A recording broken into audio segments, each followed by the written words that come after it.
Next topic है हमारा absolute potential energy.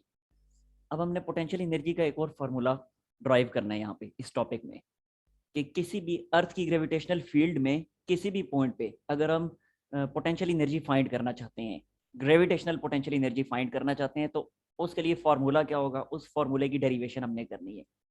अच्छा, एक फार्मूला तो पहले से हमारे पास मौजूद है पोटेंशियल एनर्जी का, जिससे आप लोग अच्छी तरह फेमिलियर हैं, और वो क्या है, वो है mgh। mgh एक तो ये फार्मूला है पोटेंशियल एनर्जी का, लेकिन इस फार्मूले के होते हुए अब नया फार्मूला ड्राइव करने की जरूरत हमें क्यों पेश आई? तो वजह यह है कि ये फार्मूला जो है अर्थ की सरफेस के करीब करीब सिर्फ होल्ड करता है। यानी अगर हम इस फार्मूले के जरिए पोटेंशियल एनर्जी फाइंड करना चाहते हैं तो सिर्फ अर्थ की सरफेस के करीब करीब हम फाइंड कर सकते हैं, यानी अर्थ की सरफेस से ऊपर चंद किलोमीटर तक। जब हम ज्यादा हाइट पे जाना शुरू करते हैं तो अब जो है ये फार्मूला होल्ड नहीं करता, क्योंकि जैसे जैसे हम हाइट पे जाते हैं तो अब जो है ग्रेविटेशनल फोर्स में वेरिएशन आनी शुरू हो जाती है। तो जब ग्रेविटेशनल फोर्स में वेरिएशन आनी शुरू होती है, ग्रेविटेशनल फोर्स कांस्टेंट नहीं रहती, तो उस सूरत में फिर ये वाला फार्मूला फेल हो जाता है। तो इस सूरत में फिर हमें एक और फार्मूले की जरूरत पड़ेगी कि जो फार्मूला हर तरह की सिचुएशन में होल्ड करे, चाहे ग्रेविटेशनल फोर्स कांस्टेंट रहे, चाहे ग्रेविटेशनल फोर्स वेरी करना शुरू हो जाए, दोनों सूरतों में वो फार्मूला जो है होल्ड करना चाहिए। तो इसलिए अब नया फार्मूला हम ड्राइव करने जा रहे हैं। तो ये वाला फार्मूला जो है सिर्फ अर्थ की सरफेस के करीब होल्ड करेगा। इसे मैं यहाँ से मिटा देता हूँ और अब उस नए फार्मूले को हम ड्राइव करने जा रहे हैं। देखें, सबसे पहले पोटेंशियल एनर्जी की डेफिनेशन क्या है। अर्थ की ग्रेविटेशनल फील्ड में किसी भी पॉइंट पे जो पोटेंशियल एनर्जी जब हम फाइंड करना चाहते हैं, उसकी डेफिनेशन क्या है, उसी डेफिनेशन को यूज करके हम फार्मूला ड्राइव करेंगे। तो उसके लिए देखें, सबसे पहले देखें, सपोज दिस इज अर्थ, यह है अर्थ और यह है अर्थ का centre. This is the centre of the earth. ठीक हो गया? थोड़ी सी बड़ी ड्रॉ कर देता हूं। नहीं जी, this is earth and this is centre of earth. अब अगर अर्थ की ग्रेविटेशनल फील्ड है, सपोज करें अर्थ की ग्रेविटेशनल फील्ड यहां तक एक्ट कर रही है, यहां तक, यहां से बाहर अर्थ की ग्रेविटेशनल फील्ड खत्म हो जाती है, यानी इस बाउंड्री से बाहर कोई भी मैस अर्थ की ग्रेविटी को फील नहीं कर सकता। So all the points outside of this boundary will be called infinity with respect to earth. तो तमाम के तमाम पॉइंट्स अर्थ के रिस्पेक्ट से इन्फिनिटी कहलाएंगे जो इस बाउंड्री से बाहर लाई करते हैं, क्योंकि वहां पे अर्थ की ग्रेविटी एक्ट नहीं करती। ठीक है, तो खैर मैं इसको यहां से भी मिटा देता हूं, और अब मैं यहाँ पे अर्थ की ग्रेविटेशनल फील्ड के अंदर ही एक पॉइंट आपके सामने शो कर देता हूं। This is the point. Suppose करें ये वो पॉइंट है जिस पॉइंट पे मैंने किसी मैस की पोटेंशियल एनर्जी फाइंड करनी है। तो फिर मैं इस पॉइंट पे किसी मैस की पोटेंशियल एनर्जी को कैसे डिफाइन करूंगा? मैं ऐसे डिफाइन करूंगा, मैं कहूंगा work done in bringing the mass from this point up to infinity, कि किसी भी मैस को इस पॉइंट से इंफिनिटी तक लाने के लिए, सपोज करें ये इंफिनिटी वाला पॉइंट है, this is the point at infinity. और इन्फिनिटी बता चुका हूं, अभी मैंने आपको बताया, कल भी बताया था कि वो तमाम के तमाम पॉइंट्स अर्थ के रिस्पेक्ट से इन्फिनिटी कहलाएंगे जहां अर्थ की ग्रेविटी खत्म हो जाती है। ठीक है, तो अब ये वाला पॉइंट अर्थ की ग्रेविटी के अंदर लाई करता है, और इस पॉइंट पे अगर मैं इस पॉइंट को पी का नाम दे देता हूं, इस पॉइंट पे अगर मैं ग्रेविटेशनल पोटेंशियल एनर्जी को डिफाइन करना चाहता हूं, तो मैं कहूंगा कि work done in bringing the mass in bringing the mass from point P from point P up to infinity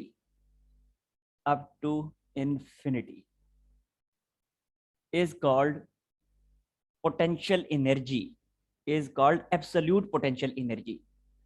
Absolute potential energy of that mass at point P।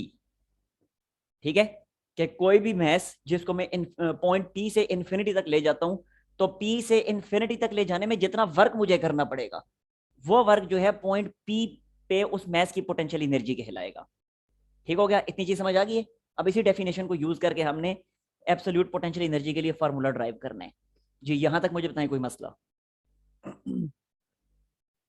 No sir. अच्छा, अब जरा देखें फिर, क्योंकि डेफिनेशन के मुताबिक हम potential energy find करना चाह रहे हैं ना, और डेफिनेशन के मुताबिक पोटेंशियल एनर्जी क्या है, इस पॉइंट पी से इन्फिनिटी तक ले जाने में जितना वर्क करना पड़ेगा वो वर्क पोटेंशियल एनर्जी होगी। इसका मतलब है मैंने असल में वर्क फाइंड करना है कि मुझे कितना वर्क करना पड़ेगा पी से इन्फिनिटी तक मैस को ले जाने के लिए। तो मसला तो फिर वही है कि पी से इन्फिनिटी तक अगर मैं मैस को ले जाना चाह रहा हूँ, इतना बड़ा डिस्टेंस, इतने बड़े डिस्टेंस पे जब मैं मैस को मूव करवाऊंगा तो उस सूरत में फिर जाहिर सी बात है ग्रेविटेशनल फोर्स कांस्टेंट नहीं रहेगी। मसला ही यही है, जाहिर सी बात है, मसला ही यही है कि ग्रेविटेशनल फोर्स कांस्टेंट नहीं रहती। इसीलिए तो mgh वाला फार्मूला हम यूज नहीं कर सकते हायर पॉइंट्स पे।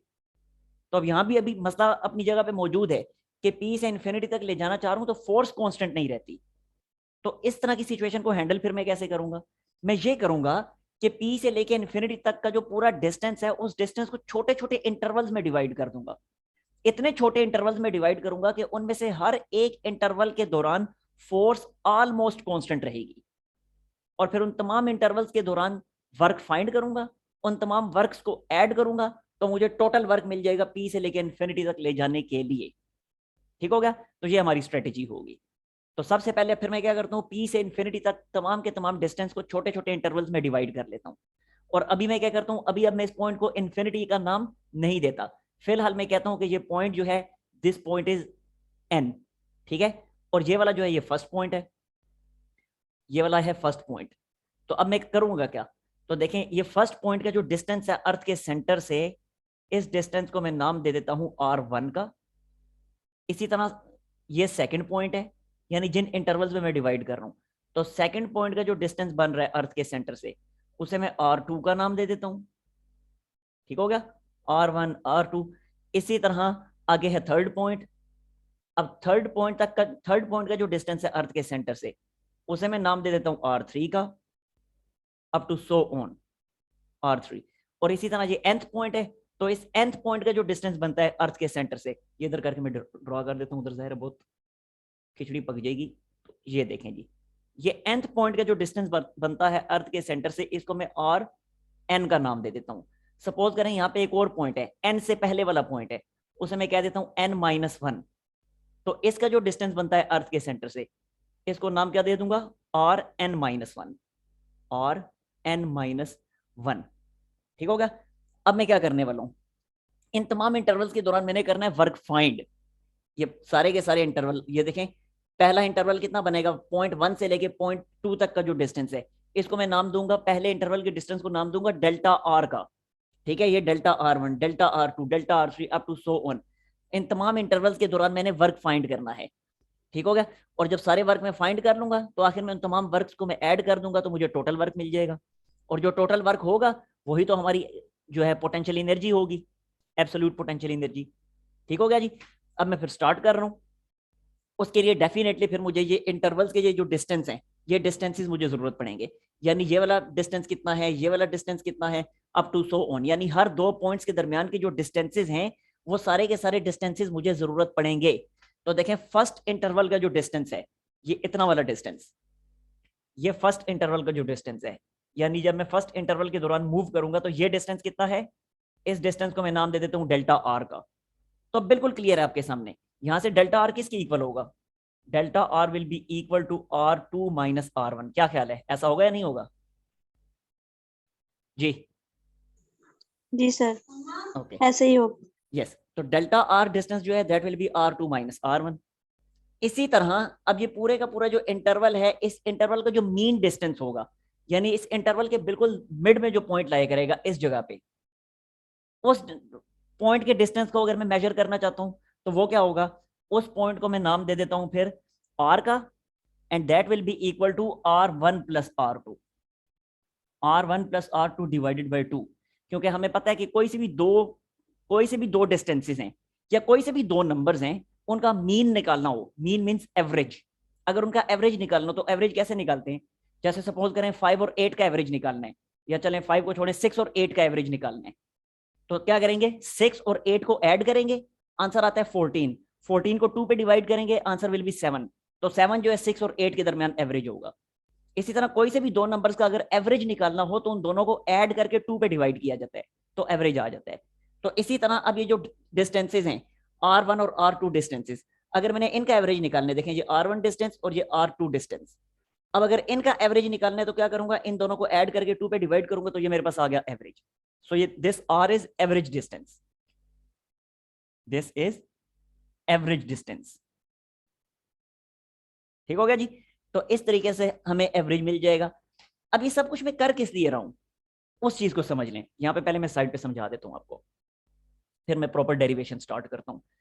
देखें अभी मैंने आपको बताया हमने फाइंड क्या करना है, असल में हमने फाइंड करना है कि कितना वर्क करना पड़ेगा पॉइंट 1 से लेके पॉइंट n तक ले जाने के लिए।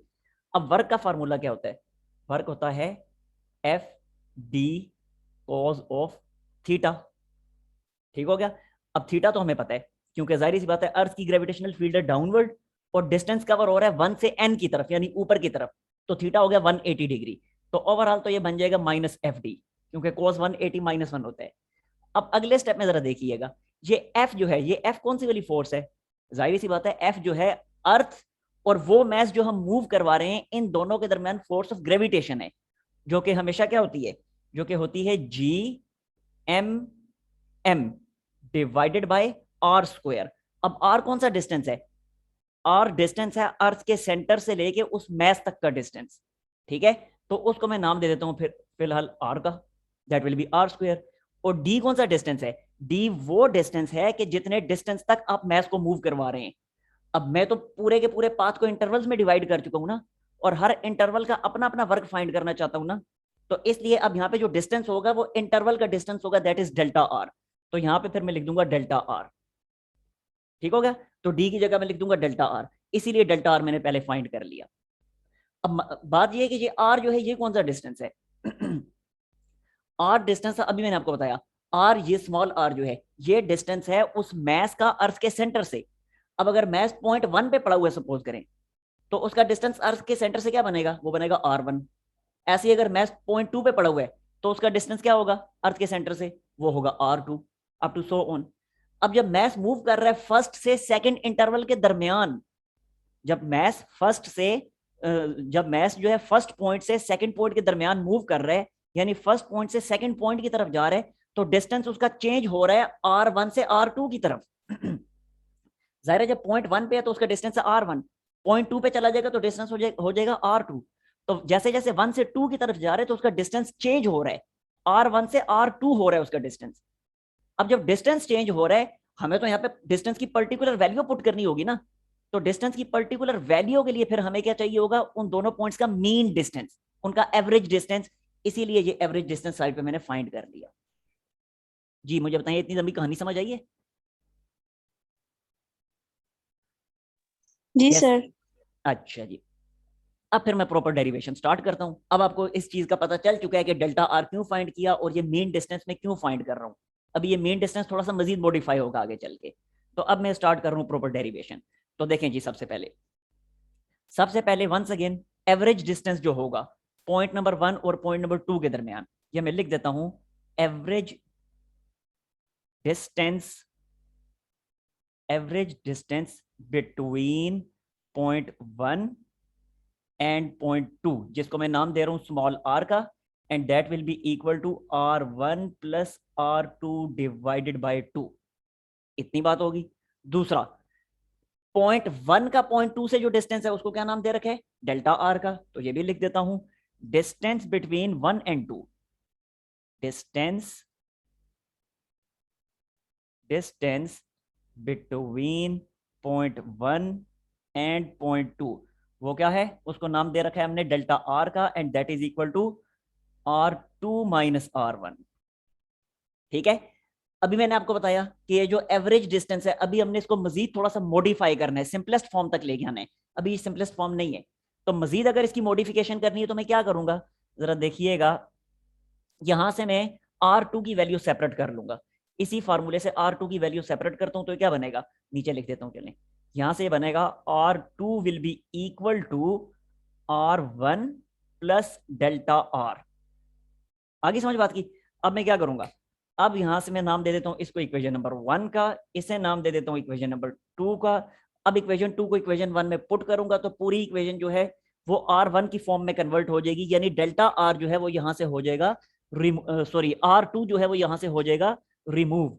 तो ये देखें जरा, ये मैं लिखता हूं पुट 2 in 1, इक्वेशन 2 को इक्वेशन 1 में पुट किया, तो इक्वेशन 1 क्या बनी, r is equal to r1 plus का साइन, r2 की जगह ये पूरा आ जाएगा जो कि है r1 प्लस डेल्टा r, और नीचे divided by 2 as it is. अगले स्टेप में इसको मजीद ऐसे लिखा जा सकता है 2r1 plus delta r whole divided by 2, और उससे अगले स्टेप में आपको मैथ का रूल पता है कि ये इस 2 को दोनों टर्म्स के साथ 2r1 के साथ और डेल्टा r के साथ अलग अलग डिवाइड किया जा सकता है। तो जब अलग अलग डिवाइड करेंगे तो बनेगा r1 plus delta r divided by 2, और इसे नाम दे दें इक्वेशन 3 का, क्योंकि ये भी यूज होनी है। ठीक है, तो इसका मतलब है कि दोनों इंटरवल, दोनों पॉइंट्स 1 और 2 के दरमियान जो मीन डिस्टेंस बनता है, जो एवरेज डिस्टेंस बनता है, जिसको मैं r का नाम दे चुका हूं, उस r को मैंने मॉडिफाई कर लिया। ठीक है, अभी मजीद थोड़ी सी और मॉडिफिकेशन होगी। यहां तक समझ आई आपको, कोई मसला इसमें? जी सर समझ आ गया। अच्छा, अब जरा देखिएगा, वंस अगेन बार बार कॉन्सेप्ट्स को रिकॉल करें। हम बेसिकली क्या करना चाह रहे हैं, बेसिकली हम वर्क फाइंड करना चाह रहे हैं, और वर्क जो है वो फोर्स पे डिपेंड करता है, बिकॉज एफ डी। तो जब फोर्स पे डिपेंड करता है, और इस केस में फोर्स कौन सी होगी, ग्रेविटेशनल फोर्स, और ग्रेविटेशनल फोर्स ये आपके सामने मैंने लिख दी, Gmm/r²। अब अगर इतनी चीज को देखें, ये जो फोर्स का ये जो इतना हिस्सा बनता है, force is equal to Gmm/r²। इसमें जरा नीचे देखें, ये r तो नहीं लिखा हुआ, ये तो r² लिखा है, लेकिन हमने अभी क्या फाइंड किया, हमने तो अभी सिर्फ r फाइंड की है, हमें जरूरत किसकी है, r² की। फाइंड क्या किया, r फाइंड किया, इसलिए अब r² फाइंड करना है, तो अब दोनों साइडों का स्क्वायर ले लेंगे इक्वेशन 3 का। ठीक है, तो मैं लिखता हूं taking square on both sides of equation number 3, और अब इस चीज को मैं यहां से मिटा देता हूं, taking square on both sides of equation number 3, taking square of equation number 3। Equation number 3 की दोनों साइडों का मैं ले रहा हूं स्क्वायर। जब स्क्वायर लेंगे तो लेफ्ट हैंड साइड पे तो बनेगा r², राइट हैंड साइड पे क्या बनेगा, ये बनेगा r1 प्लस डेल्टा r/2 का whole square, r1 plus delta r/2 का होल स्क्वायर। अब जब इस स्क्वायर को एक्सपेंड करूंगा a plus B whole square के फार्मूला से, तो बनेगा r1 का स्क्वायर प्लस डेल्टा r/2 का स्क्वायर, और फिर क्या बनेगा, फिर बनेगा plus 2r1 delta r divided by 2। ठीक हो गया। अच्छा, अब जरा देखिएगा, यहां पे मैं एक टर्म को निगलेक्ट करने वाला हूं, यानी उस टर्म को बीच में से गायब करने वाला हूं। जरा देखिए, ये जो डेल्टा r डिस्टेंस है पॉइंट 1 और 2 के दरमियान, ये तो बहुत छोटा डिस्टेंस है, क्योंकि मैंने स्टार्ट में क्या कहा था, मैंने स्टार्ट में कहा था कि ये पॉइंट 1 से लेके n तक के डिस्टेंस को छोटे छोटे इंटरवल्स में डिवाइड कर रहा हूं। और वजह क्या बताई थी, वजह यह बताई थी कि फोर्स कांस्टेंट नहीं रहती जब 1 से n की तरफ मूव करते हैं, तो फोर्स को कांस्टेंट रखने के लिए छोटे छोटे इंटरवल्स में डिवाइड किया, इतने छोटे इंटरवल्स में कि उस इंटरवल के दौरान फोर्स ऑलमोस्ट कांस्टेंट रहे। तो फोर्स को ऑलमोस्ट जब कांस्टेंट रखना है, तो ये इंटरवल का साइज बहुत स्मॉल हो जाएगा, इसलिए ये डेल्टा आर वैल्यू जो है, डेल्टा आर वैल्यू बहुत छोटी वैल्यू है। अब हमें पता है कि छोटी वैल्यू का जब स्क्वायर लें तो और छोटी हो जाती है। किस तरह, जरा देखें, 0.1 एक बहुत छोटी वैल्यू है, ऐसे ही है ना, 0.1 बहुत छोटी वैल्यू है, और इसी 0.1 का अगर मैं स्क्वायर ले लूं तो ये क्या बनता है, ये बनता है 0.01, ये तो और छोटा हो गया। तो इसका मतलब ये है कि जब छोटी वैल्यू का स्क्वायर लेते हैं तो वो और छोटी हो जाती है। तो यहां भी ऐसे ही है। अब डेल्टा आर बहुत छोटी वैल्यू है, तो डेल्टा आर पहले ही छोटी वैल्यू है, जब ये 2 से डिवाइड होगा तो और ज्यादा छोटा हो जाएगा। अब और छोटा होगा, जब इसका स्क्वायर लेंगे तो और ही ज्यादा छोटा हो जाएगा। इसलिए ये डेल्टा r1 जो डेल्टा r/2 का स्क्वायर वाली जो टर्म है, इसको मैं कर रहा हूं निगलेक्ट, ये मैंने लिख दिया, इट इज निगलेक्टेड। ठीक हो गया। तो इस टर्म को जब मैं निगलेक्ट कर दूंगा तो बाकी क्या बचेगा, बाकी बचेगा now r square is equal to r1 square, जबकि यहां पे ये देखें, ये वाला 2 और ये वाला 2 कैंसिल हो जाएंगे, प्लस के साइन के बाद बनेगा r1 डॉट डेल्टा r। ठीक हो गया। मजीद सिंप्लीफिकेशन अभी होगी। Now r square is equal to r1 square plus r1 multiplied by delta r की जगह इसकी वैल्यू पुट कर देता हूं, जो कि ये फाइंड कर रखी थी r2 माइनस r1, तो ये मैंने लिख दिया r2 माइनस r1, और मजीद सिंप्लीफाई करें तो r square is equal to r1 square plus R1 को मल्टीप्लाई करें तो बनेगा R1 R2 minus R1 square और इससे अगले स्टेप में दोनों R1 स्क्वायर और माइनस R1 स्क्वायर कैंसिल हो गए, तो ये R स्क्वायर की वैल्यू हमारे पास क्या आ गई, R1 R2। देखें कितना सिंप्लीफाई हो गई, कितना सा रह गया। यही वो R स्क्वायर है जो न्यूटन लॉ ऑफ ग्रेविटेशन के डिनोमिनेटर में R स्क्वायर की जगह हमने पुट करना है। जी मुझे बताएं, यहां तक क्लियर है? असल कैलकुलेशन यहां तक ही, ये जो पूरी डेरिवेशन में करवा रहा हूं। आगे तो अब अगली कैलकुलेशन तो बहुत आसान है, बस यहां तक की थी जो मुश्किल थी। यहां तक मुझे बताएं कोई मसला? सर एक दफा फिर समझा दें। कौन सा स्टेप? यही आर वाला स्टेप है जो आपने R2 की वैल्यू फाइंड की है यहाँ से। और R स्क्वायर की वैल्यू फाइंड की है। असल में देखिए मैंने क्या किया, ये जो यहां से, चलें यहीं से मैं बता देता हूँ, एक मिनट। अब फिर हम ऐसे करते हैं कि न्यूटन लॉ ऑफ ग्रेविटेशन हम यूज कर लेते हैं, क्योंकि उसी में पुट करने के लिए तो ये वैल्यू हमने फाइंड की है। तो by Newton's law of gravitation, तो देखें जी न्यूटन्स लॉ ऑफ ग्रेविटेशन में वैल्यू में पुट कर रहा हूं, जो कि क्या था, वो था F is equal to G M M by R square. ठीक है, वैल्यू पुट करें तो क्या बनेगा, F is equal to G M M by R square की जगह क्या आ जाएगा, R1 R2 आ जाएगा। सो ये मैंने लिख दिया R1 R2। यहां तक ले लें स्क्रीनशॉट, फिर यहां से मैं रिमूव करूंगा ये सारे का सारा और मजीद इसको आगे चलाऊंगा। Hurry up.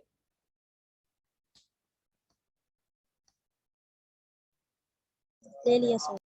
ओके अच्छा जी, ये तो आ गई फोर्स की वैल्यू हमारे पास। अब हम आते हैं डायरेक्टली वर्क की तरफ। क्यों? क्योंकि हम फाइंड करना चाह रहे हैं पोटेंशियल एनर्जी, और पोटेंशियल एनर्जी किसके इक्वल थी, वो थी वर्क के इक्वल। अभी जो डेफिनेशन मैंने मिटाई उसमें यही लिखा था, वो थी वर्क के इक्वल के पॉइंट 1 से इन्फिनिटी तक ले जाने में कितना वर्क करना पड़ेगा। तो इसलिए हम टोटल वर्क फाइंड कर लेंगे। तो पहले अभी फिलहाल फर्स्ट इंटरवल का वर्क हम फाइंड कर रहे हैं। तो देखें जरा, नाउ फर्स्ट इंटरवल का वर्क यानी पॉइंट 1 से पॉइंट 2 तक ले जाने के लिए जितना वर्क है, क्योंकि अभी तक जितनी भी कैलकुलेशंस हम सारी कर रहे हैं ये फर्स्ट इंटरवल के लिए हैं। देखें फर्स्ट इंटरवल ही था पॉइंट 1 से 2 तक, और यहाँ पे R1 R2 लिखा हुआ है ना, तो इसका मतलब है फर्स्ट इंटरवल के लिए सारी कैलकुलेशंस हो रही हैं। तो इसलिए now we are finding work from point 1 up to point 2। अब फाइंड कैसे करेंगे, देखें जी आ गया now F dot delta R into cos of theta. और अभी मैंने आपको बताया क्योंकि हम पॉइंट 1 से इन्फिनिटी की तरफ जा रहे हैं, जबकि अर्थ की जो ग्रेविटेशनल फोर्स वो है डाउनवर्ड, इसलिए एंगल बनेगा 180। तो इसलिए थीटा की जगह मैं डायरेक्टली यहाँ पे लिख रहा हूँ 180 डिग्री। ठीक है, और यहाँ पे फिर जाहिर सी बात है जब 180 लिख दिया तो अब यहाँ पे डॉट की जरूरत नहीं है। अब अगले स्टेप में वैल्यूज पुट कर रहा हूँ। एफ की वैल्यू क्या है, एफ की वैल्यू ये लिखी है जो अभी अभी हमने कैलकुलेट की, G capital M small M divided by R1 R2। Delta R की वैल्यू क्या है, तो ये डेल्टा आर की वैल्यू है R2 माइनस R1। सो ये लिखा मैंने R2 माइनस R1, और cos 180 क्या होता है, वो होता है -1। तो वो -1 का जो माइनस है स्टार्ट में मैंने लिख दिया। अब अगले स्टेप में क्या बनेगा, now this is equal to, मजीद कैलकुलेशन अभी करते हैं, minus G M M divided by R1 R2, sorry G M M into, ये R1 R2 को R2 के साथ भी डिवाइड करता हूं, R1 के साथ भी डिवाइड करता हूं, तो बनेगा R2 divided by R1 R2 minus का sign R1 divided by R1 R2। Now this is equal to what, minus G M M into, cancellation होंगी, देखें R2 कैंसिल, R1 कैंसिल, तो बाकी बचेगा 1 by R1 minus 1 bye R2। ये हमारे पास work आ गया first interval का। यहां तक कोई मसला? No sir. ओके, अब इसी तरह सेकंड इंटरवल का वर्क क्या होगा, सिमिलरली करके मैं लिखता हूं। अब ज़रा उस सेकंड इंटरवल के लिए पूरी कैलकुलेशंस हम नहीं करेंगे, तो सिमिलरली करके मैं लिखता हूं वर्क ऑफ सेकंड इंटरवल जो कि होगा 2 से 3 तक का। वो क्या होगा, वो होगा minus G capital M small M. अब देखें फर्स्ट इंटरवल था 1 से 2, तो ये बना 1 by R1 minus 1 bye R2। अब 2 से 3 है तो बनेगा 1 bye R2 minus 1 bye R3। ठीक हो गया। इसी तरह from third to fourth interval, from third to fourth interval, तो वो क्या होगा, सॉरी डेल्टा लगाने की जरूरत नहीं है, वो क्या होगा माइनस जी एम एम, और ये हो जाएगा 1/r3 minus 1/r4 up to so on. आखिरी इंटरवल क्या है, आखिरी इंटरवल है n-1 से लेके n तक का, तो आखिरी interval up to so on, up to so on, up to so on, तो आखिरी इंटरवल है n-1 से लेके n तक का। तो इस इंटरवल का work minus G M M into 1 divided by r n-1 minus 1 divided by r n। Clear जी, यहां तक कोई मसला? जी सर क्लियर है सर। माइनस का साइन क्यों लगाया फिर बता देंगे? माइनस का साइन क्यों लगाया, ये cos 180 माइनस 1 होता है ना, आगे समझ? जी सर क्लियर है। अच्छा जी, मजीद अब आगे देखते हैं। अब हमें क्या करना है, हमने तमाम इंटरवल्स के वर्क फाइंड कर लिए, और हमने अब फाइंड करना है टोटल वर्क, कि टोटल कितना वर्क करना पड़ेगा पॉइंट 1 से लेके n तक ले जाने में। तो इन तमाम वर्क्स को हम कर देंगे ऐड। तो देखें, अब मैं लिख रहा हूं total work. Now total work is equal to what. अब देखें, जब हम इनको ऐड करेंगे, जी इतनी सारी ये जो टर्म्स हैं, देखें ये वाली टर्म, ये वाली, इस तरह की और बहुत सारी हैं, फिर ये वाली, इन सब में ये बाहर जी एम एम कॉमन है। तो जब वो कॉमन है तो उसको मैं कॉमन ही लिख देता हूँ, ये मैंने लिख दिया जी एम एम, ये आ गया कॉमन, और साथ माइनस का साइन भी कॉमन था, वो माइनस का साइन भी कॉमन ले लिया। बाकी ब्रैकेट में क्या आएगा, ब्रैकेट में आएगा, देखें 1/r1 minus 1/r2, 1/r1 minus 1/r2, add कर रहे हैं ना, तो जब ऐड कर रहे हैं तो आगे प्लस के साइन के बाद 1/r2 minus 1/r3 plus 1/r2 minus 1/r3, ठीक है। फिर आगे प्लस का sign 1/r3 minus 1/r4 plus 1/r3 minus 1/r4, ठीक हो गया। आगे प्लस का sign up to so on, ये सारी टर्म्स ऐड हो रही हैं, up to so on, so on, और आखिर में फिर प्लस का साइन, और प्लस के साइन के बाद 1/rn माइनस 1 माइनस 1/rn, तो ये लिखा 1/rn माइनस 1 माइनस 1/rn, और ये ब्रैकेट हो गई क्लोज, ठीक हो गया जी। अब जो जो कैंसिलेशन होती हैं वो देखें, कौन कौन सी टर्म्स कैंसिल होंगी। तो देखें, ये minus 1/r2 plus 1/r2 cancel, minus 1/r3 plus 1/r3, minus 1/r4, इससे आगे प्लस 1/r4 होगा यहाँ पे कहीं, वो कैंसिल। इसी तरह ये प्लस 1/rn माइनस 1 है, इससे पहले कहीं होगा माइनस 1/rn माइनस 1, तो ये और वो कैंसिल। बाकी बचा क्या, बाकी बची सिर्फ पहली टर्म और आखिरी टर्म। तो टोटल वर्क हमारे पास कितना आया, तो टोटल वर्क हमारे पास बना, टोटल वर्क हमारे पास बना, this is equal to minus G M M into 1/r1 minus 1/rn। ये हमारे पास टोटल वर्क आया पॉइंट 1 से पॉइंट n तक ले जाने के लिए, ठीक होगी इतनी बात। लेकिन हमने क्या फाइंड करना है, हमने फाइंड करनी है पोटेंशियल एनर्जी, और पोटेंशियल एनर्जी अगर पॉइंट 1 की पोटेंशियल एनर्जी हम फाइंड करना चाहते हैं, तो अभी जो डेफिनेशन मैंने मिटाई है उसमें मैंने यही बताया था कि पॉइंट 1 से इंफिनिटी तक ले जाने के लिए जितना वर्क करना पड़ेगा, अभी ये पॉइंट n इंफिनिटी पे नहीं है, ठीक है। तो हमने फाइंड करना है कि 1 से इंफिनिटी तक ले जाने के लिए कितना वर्क करना पड़ेगा। तो अब अगर मैं 1 से इंफिनिटी तक ले जाना चाहता हूं, तो इसका मतलब है पॉइंट n को मुझे शिफ्ट करना पड़ेगा इंफिनिटी तक, और जब पॉइंट n इंफिनिटी पे चला जाएगा तो पॉइंट n का जो अर्थ के सेंटर से डिस्टेंस होगा वो भी इनफिनिट डिस्टेंस होगा, ठीक है।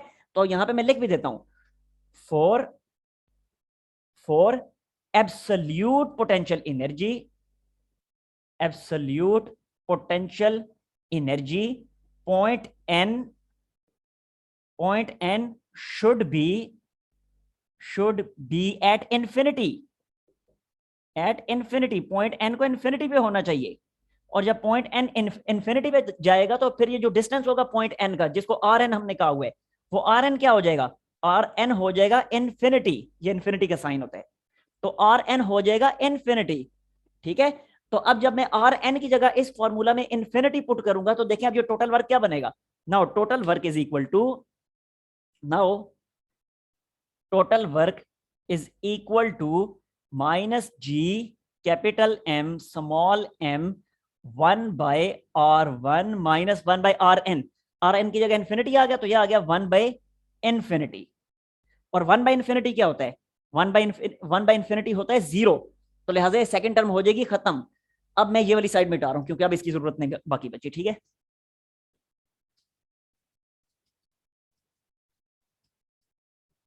तो अब ये क्या बना? Now total work is equal to minus G M M 1 by R1 minus 1 by sorry 1 by infinity क्या हो जाएगा? 0। और अभी मैंने आपको कहा था कि जब पॉइंट 1 से इन्फिनिटी तक ले जाएंगे तो अब वो वर्क हमें क्या देना शुरू कर देगा? वो एब्सोल्यूट पोटेंशियल एनर्जी देगा।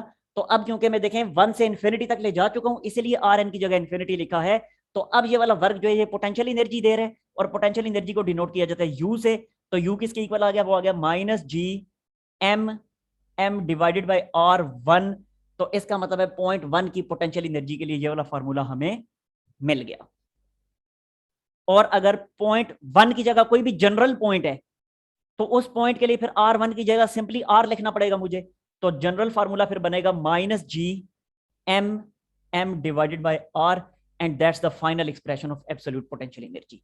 Yes, any problem now? No sir, no problem, clear? अच्छा, ये याद रखें कि नेगेटिव साइन जो है ये शो करता है कि अट्रैक्टिव फोर्स है। अर्थ की ग्रेविटेशनल फोर्स जो है दैट इज अट्रैक्टिव फोर्स, इसलिए नेगेटिव साइन यहाँ पे फार्मूला में आ रहा है। बाकी अब मीटिंग का टाइम खत्म हो चुका है, तो मजीद अगर इसकी समझ नहीं नेगेटिव साइन की तो इसकी डिटेल्स फिर मैं कल समझा दूंगा। ठीक है, अभी स्क्रीनशॉट ले लें जल्दी से, स्क्रीनशॉट जल्दी से ले लें। हो गए? चलिए, अच्छा ठीक है, फिर अल्लाह हाफिज़।